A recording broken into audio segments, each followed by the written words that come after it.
Hello, welcome back to my learning block, and we are classifying triangles. Before I go too far, let me slow down and back up. We are learning about polygons.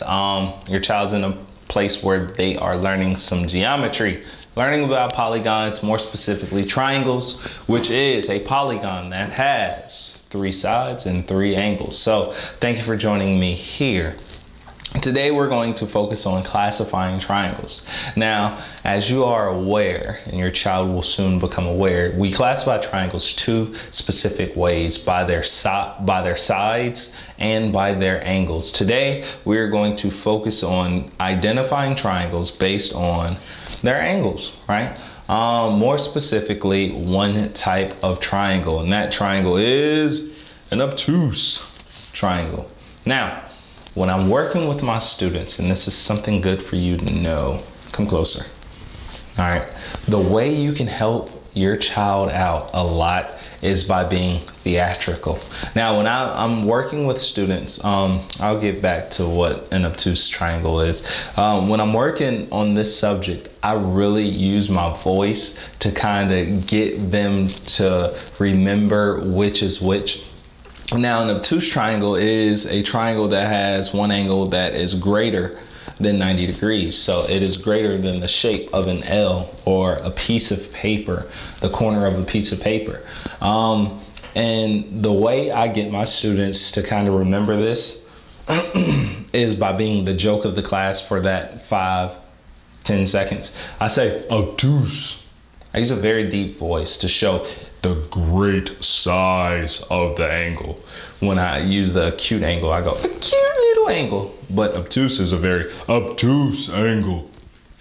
It allows me to imply how large the angle is. So when you are working with your child, I ask you to use obtuse in the deepest voice you can. So an obtuse triangle, again, is one angle that is greater than 90 degrees. I know you're probably just laughing for a moment. It'll be okay. So it's greater than 90 degrees, and this angle obviously is greater than 90 degrees because it is greater than an L, right? The shape of an L.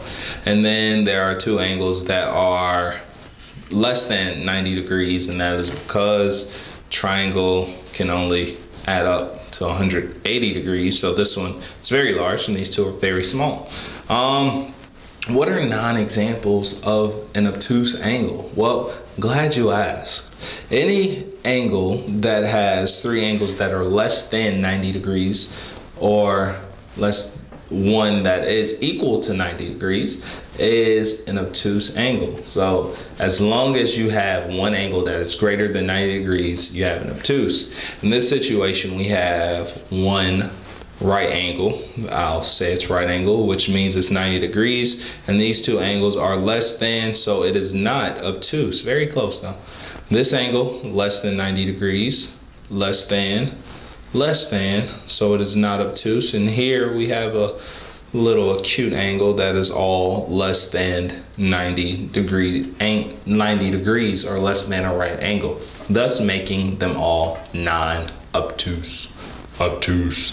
All right, thank you again for joining me here on my learning block. I hope this helped, and I hope you didn't laugh too hard at the way I said obtuse, but it really works. All right, I look forward to seeing you next time, and keep learning with me. All right.